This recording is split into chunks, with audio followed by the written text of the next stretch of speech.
Welcome to the Her Story Circle podcast, the podcast that brings you the extraordinary tales of everyday women who are changing the world. I'm your host, Gertrude Mache, and I'd like to acknowledge traditional custodians of the land on which we meet today. I also like to pay my respects to elders, past, present, and emerging. Every week, we dive into the lives, challenges, and triumphs of women from all four corners of the globe.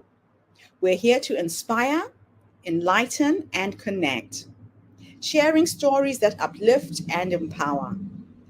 So grab a cup of coffee, settle in, and join us as we explore the incredible journeys of women shaping our future. This is Her Story, where every woman's voice matters. Hello, everybody, and welcome back to the Her Story Circle. This is Gertrude Mache here in beautiful Melbourne, Australia. And every day when I wake up in the morning, I speak to the universe, I speak to God, and I ask to be drawn or led to the right people to interview. The young lady who is joining us now feels like a sister from another mother. When I found her through LinkedIn, I found that we had so many passions in common: empowering women and children, stopping female genital mutilation, all of the issues that challenge a lot of African women on the continent. So it gives me great pleasure to welcome my next guest. Please introduce yourself, tell us where you're based, and share your story with us today. And do let us know how old you are as well.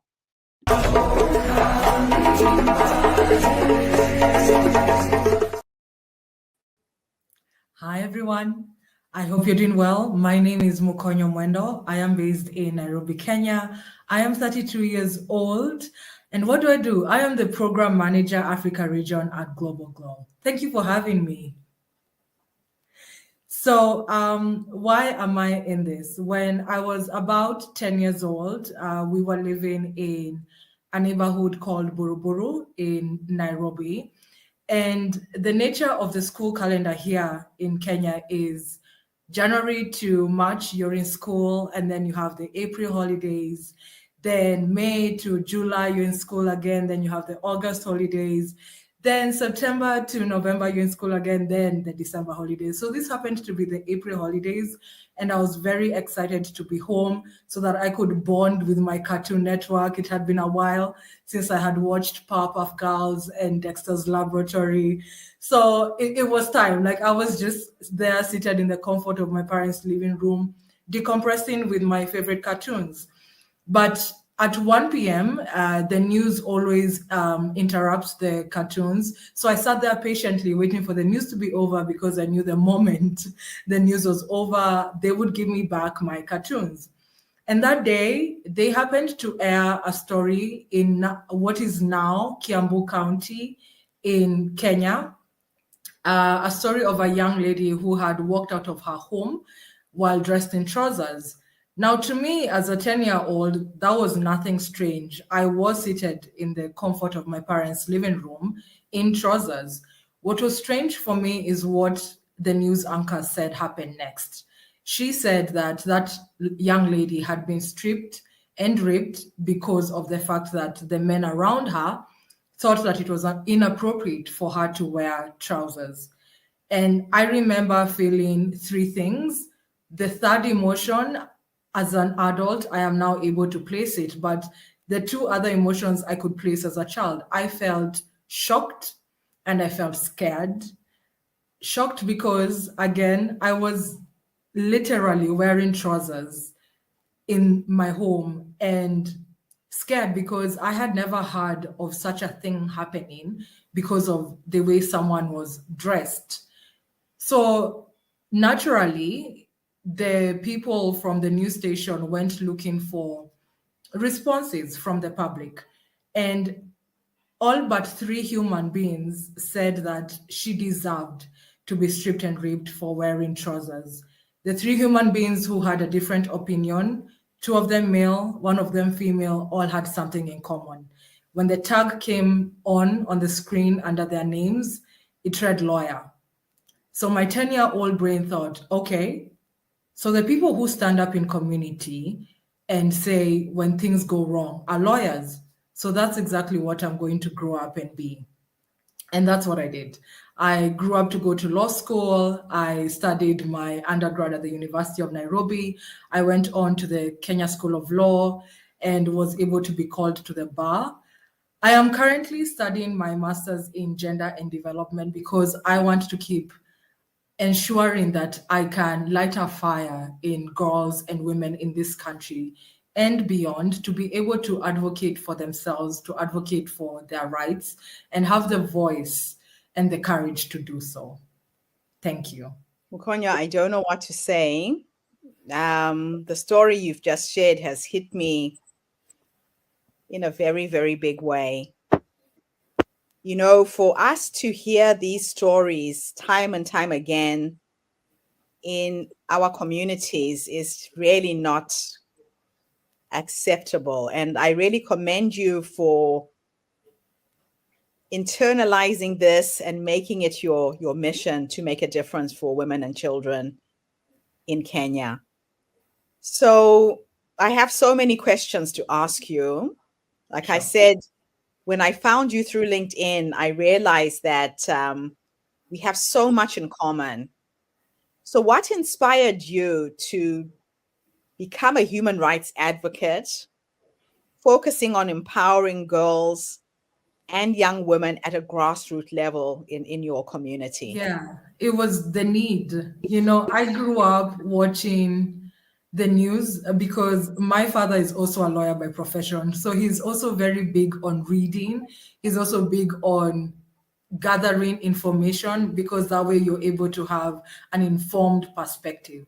So Yes, yes. growing up in this country, I would hear of people like the late great Professor Wangari Maathai advocating for the environment and the things that it took for her to do this, because back then we had President Moi, who a lot of Yes, people know yes. as a dictator. So watching these women, these powerful women, including Her Excellency Martha Karua, come out very strongly to be pro-women, to be pro-rights, hearing of the Federation of Women Lawyers Kenya, so FIDA Okay. Kenya, hearing of the work that they were doing because of all of the violations that women and girls were going through.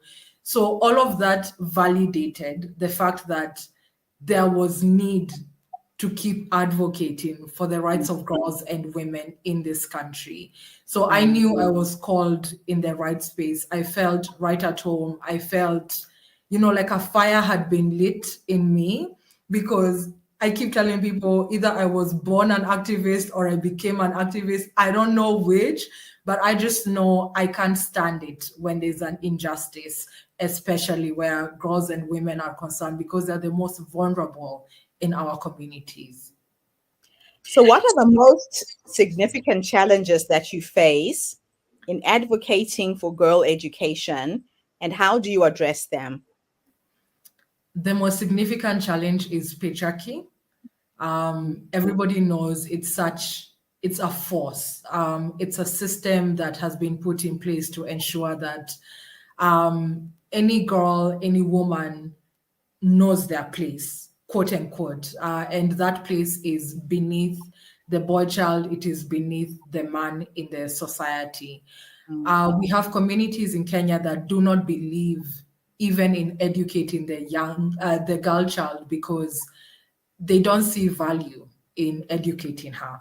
So changing minds, changing those systems has been the biggest challenge that I have faced, that women like me have faced, that even male champions in this space have changed, or have faced, sorry. And we are working tirelessly to ensure that this changes. Yeah, it's a struggle. It's one of those things that you have to keep pushing on a daily basis. And it's been a journey, to be honest. It has been a journey. How do you approach the issue of early teen pregnancies in the communities that you work with?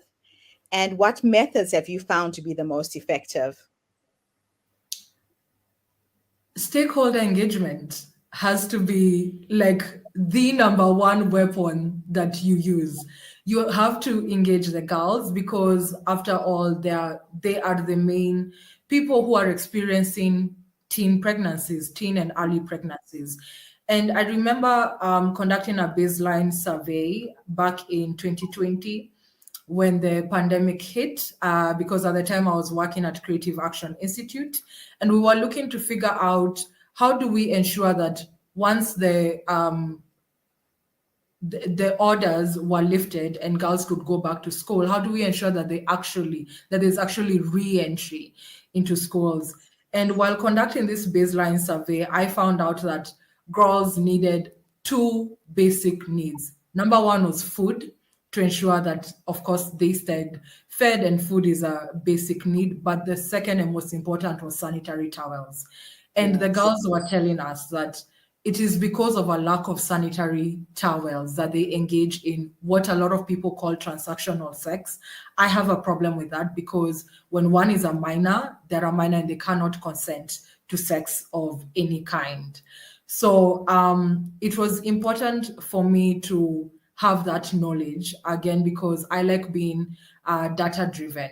So knowing that the girls actually know what the issues are, we and our parents lack the money to buy sanitary towels, and because I need sanitary towels, that is why I go out there and engage in transactional sex in order to be able to afford said sanitary towels. But in the process, I fall pregnant. So engaging the stakeholders, engaging the girls and the adults who think it is okay to engage in defilement, those should always be like, that should always be the focus. Mm. We need to have those conversations, those very difficult conversations, so that we're able to make informed decisions when we are programming. So Yes. I would say the key is to always engage stakeholders because, and people will tell you, anyone in this field will tell you that these girls know exactly what challenges they face and they know the solutions to those challenges. So in Yeah. Kenya, I know the government has been able to provide a budget for sanitary towels for high school going girls, but last year that budget was reduced. And so with that reduction, it means more and more girls will not have access to sanitary towels. It means they're going to have to stay home when their period. It also means that they will have to find other means to afford said sanitary towels. And that is heartbreaking. Man. So, what strategies do you employ to combat child marriages and female genital mutilation? And how do you navigate these cultural sensitivities? So to combat child marriage and female genital mutilation, a lot of advocacy has been done. And we have partnered currently at Global Glow, we are partnering with community-based organizations. So in Africa, we're actually in 13 countries, and a lot of those community-based organizations conduct advocacy in their communities. So our curriculum is actually empowering girls to be able to become advocates in their world and have their voices amplified. It teaches them leadership, it teaches them advocacy, it teaches them sexual reproductive health, and it teaches them entrepreneurial skills. So when you empower a girl to be able to understand the challenges that she faces in society and to amplify her voice, then she's able to actually hold what in Kenya we call barazas, right? Community engagement forums, to be able to speak up with her other sisters in the club and tell the members of the community, hey, these are the challenges that we are facing. We are facing child marriages, we are facing female genital mutilation, we are not able to access adequate education. And this is a problem, and it's a problem because of ABC, and how you can support us in eradicating these problems are XYZ. And what that does is when a community sees the issues being advocated by the very members of that communities, then Yes. that change, that shift that we're looking for begins to happen. Transformation begins to happen. So that's the method that we have found that works best for us at Global Glow, and we are still pushing that needle to be able to ensure that we achieve gender equality. Okay. So, how do you educate and empower communities about sexual and reproductive health rights? Nice. That's a very good question, Gertrude. So at the moment, we, like I said, we empower girls to become leaders. Yes. So when you have these powerful voices of girls aged between 10 and 19, calling upon the community and saying, hey, this is a problem, and this is a problem because, then that causes the people in the community to sit up and pay attention. Yeah. And we have found that that is such a powerful tool, like using the members of that community to speak on their own behalf. And this can be through song, it can be through dance, it can be through plays. Like Yes. they just use art as a way of advocating for themselves and speaking up and ensuring that they're heard in their communities. Because once you have that change at a community level, then you're able to have that change at a bigger level, like the society or the nation at large. Yeah. I love that. I was very inspired as a teenager by Ngugi wa Thiong'o. When I was a teen, we adapted his book, Devil on the Cross, Yeah. and we used it to conscientize people about the AIDS pandemic. So we kind of rewrote it with his permission. He actually came to Zimbabwe during a book fair. So I know the power of storytelling, music, and dance and theater to communicate these big messages in our societies. So it's really good to see that that's still happening. Nice. So can you elaborate on your approach to project cycle management, particularly in terms of budget, management, and monitoring and evaluation? So when we partner with these community-based organizations, we allow, it's very participatory. We allow them to present the budget to us. Okay. And if we can finance the full budget, then we will fund the full budget. If we Okay. cannot finance the full budget, then we tell them how much of that budget we're able to finance. And thankfully, internally, we have such a strong MEL team with two very powerful women who lead it. And we have been able, because our curriculum is new, we started to write it in 2020, I believe, and then in 2021 we rolled it out. So right now we're actually at the evaluation stage. We've had Right. very many powerful stories from the girls, from their parents, from their teachers, from members of their community saying, oh my God, Glow Girls are really amazing.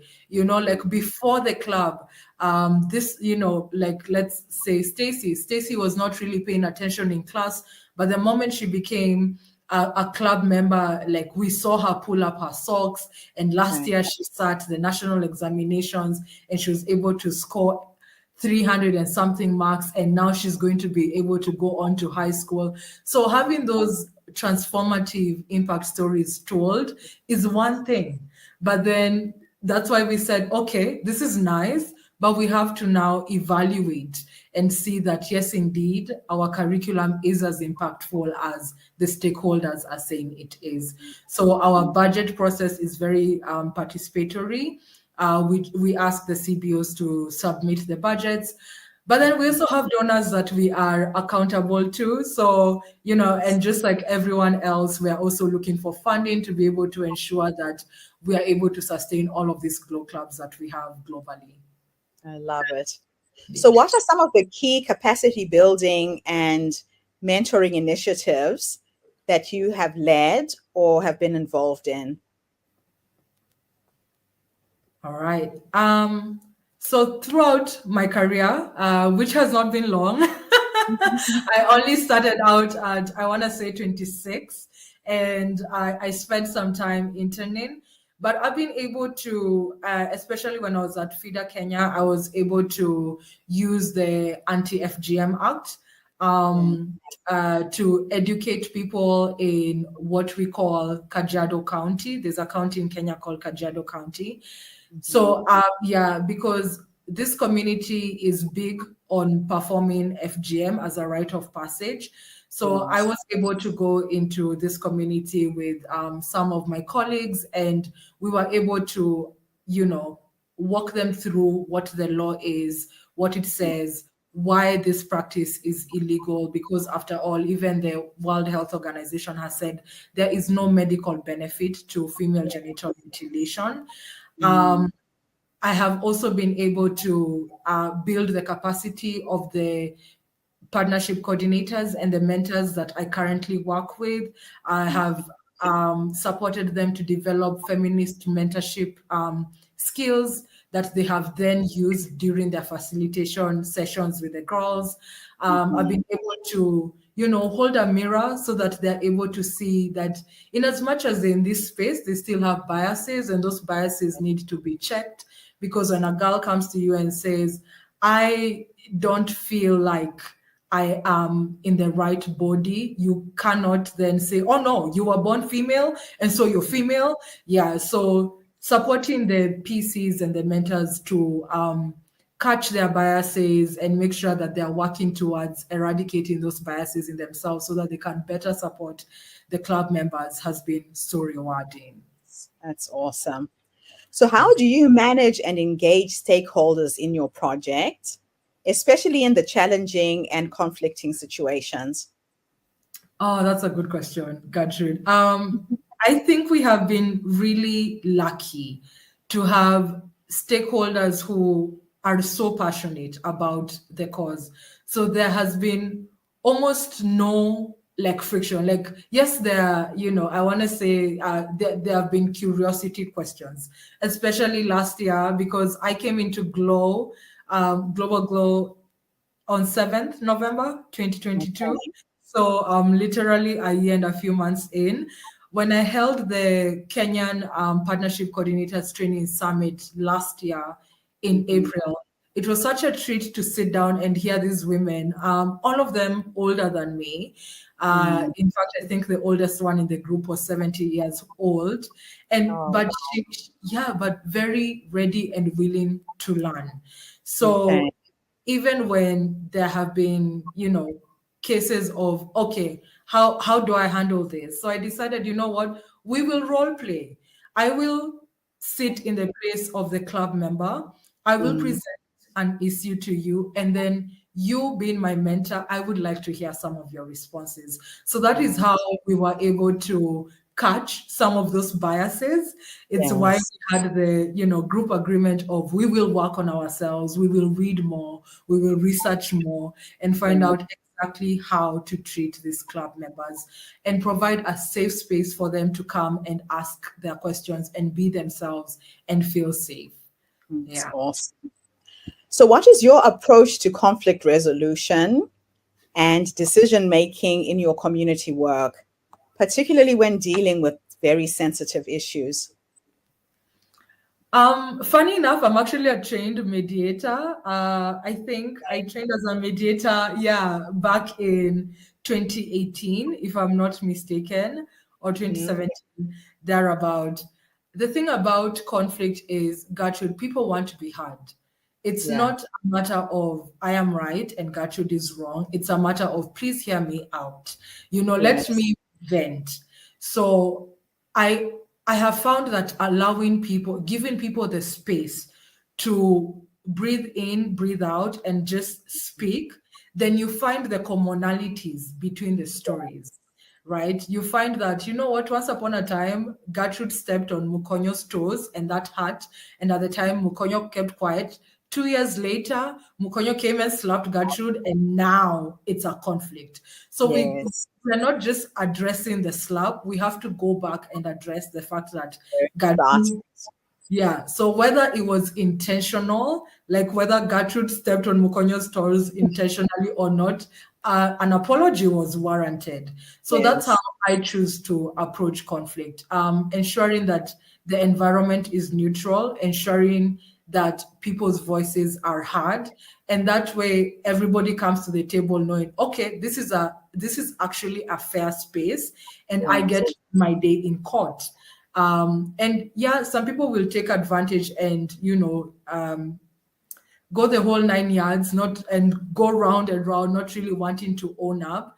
But as Yes. adults, I think one of the most important things we can do is actually own up to our mistakes, because no one is perfect. Yeah.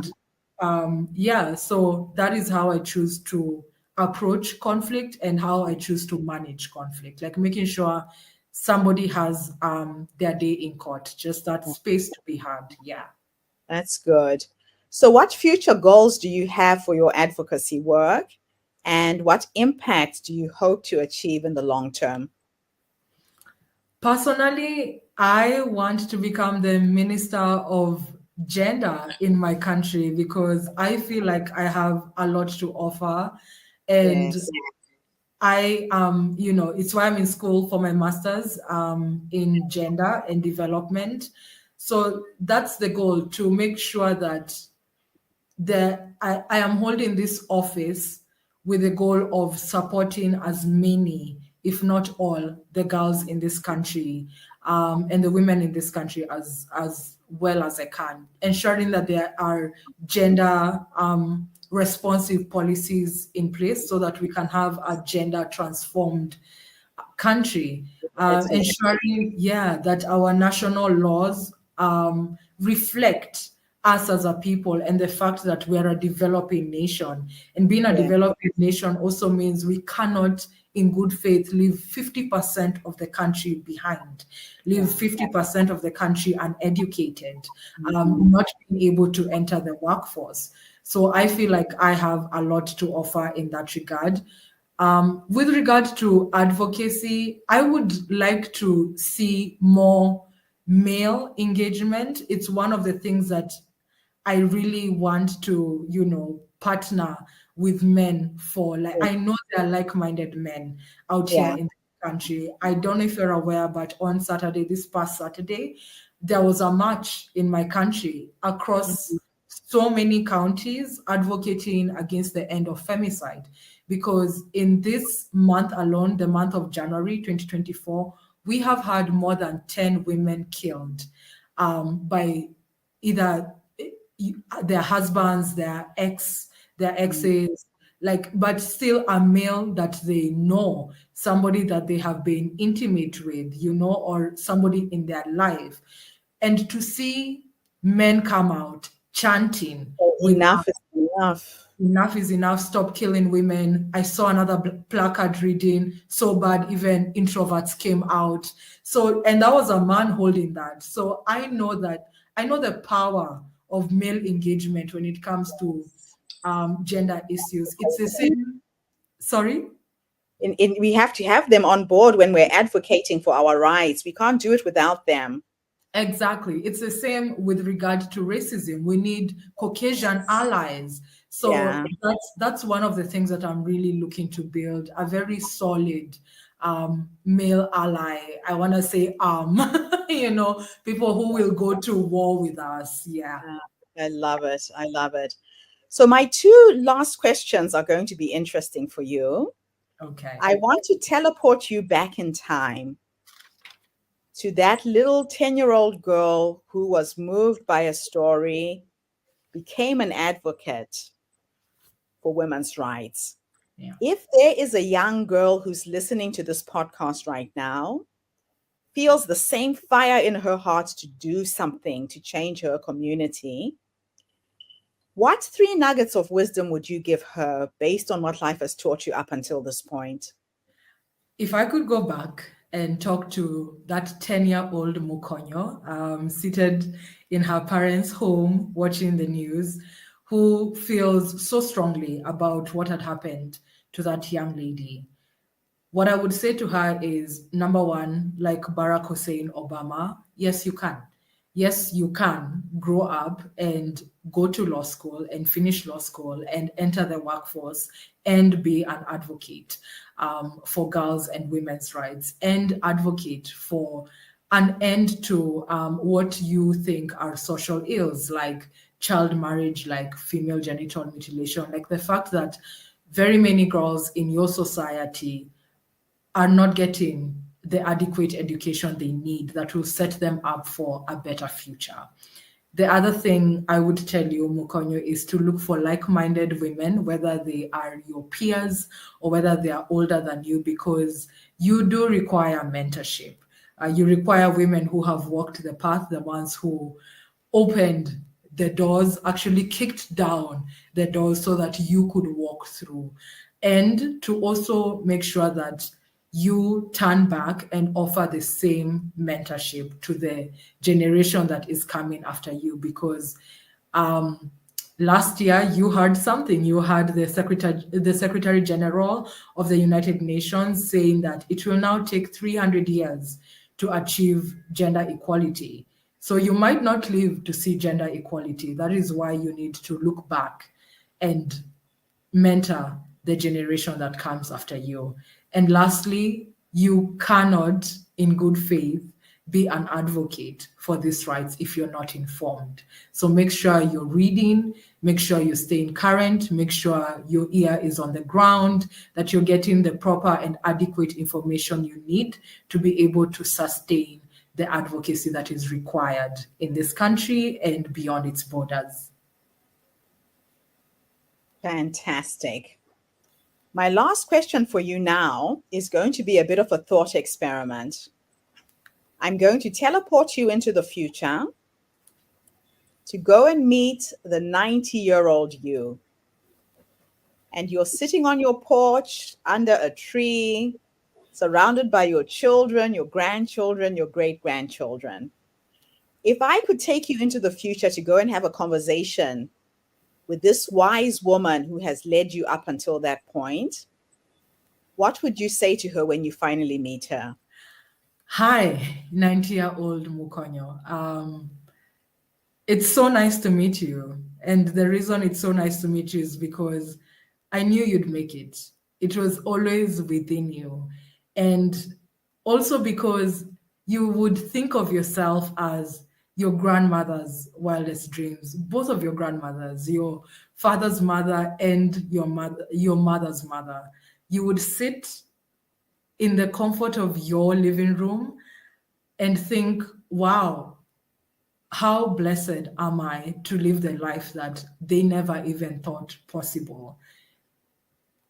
It's been a journey, and I hope that you now get to pass on your learnings, your wisdom to your children, to your children's children, and that they get to do the same, not just to theirs, but to all the other children that are in the society with them. Well done.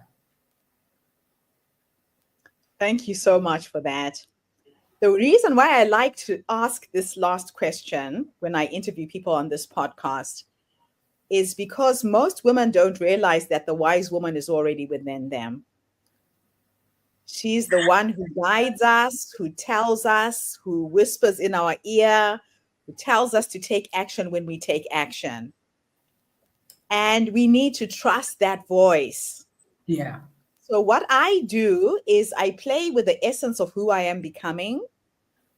When I get stuck, I'm trying to figure something out, I go into my meditation, I go into my prayers, and sometimes I can sleep with a question in my head as simple as, what is my next step? Yeah.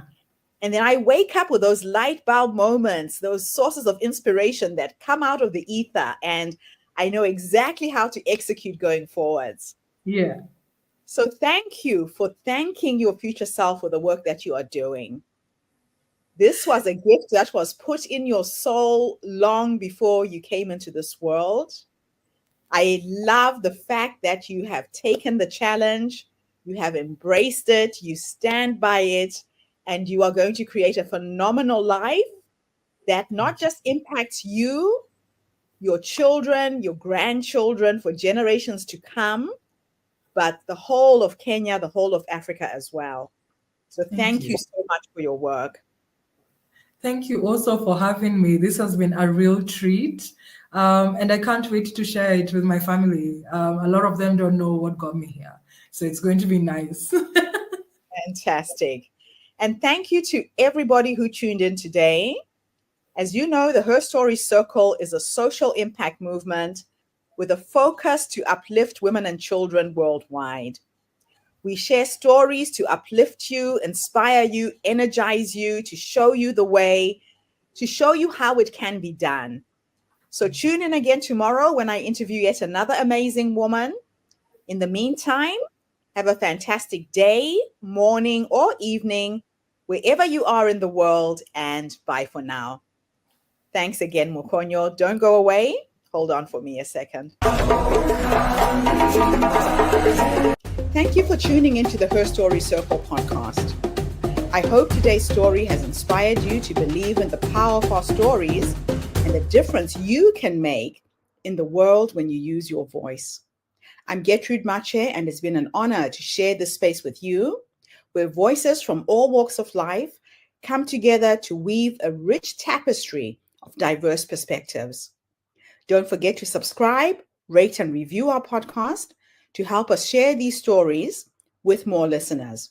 Follow us on social media by looking for the Her Story Circle podcast for more updates. And join us tomorrow for another episode filled with courage, resilience, and empowerment. Remember, your story matters, and together we're building a stronger, more inclusive world. Until next time, keep making her story.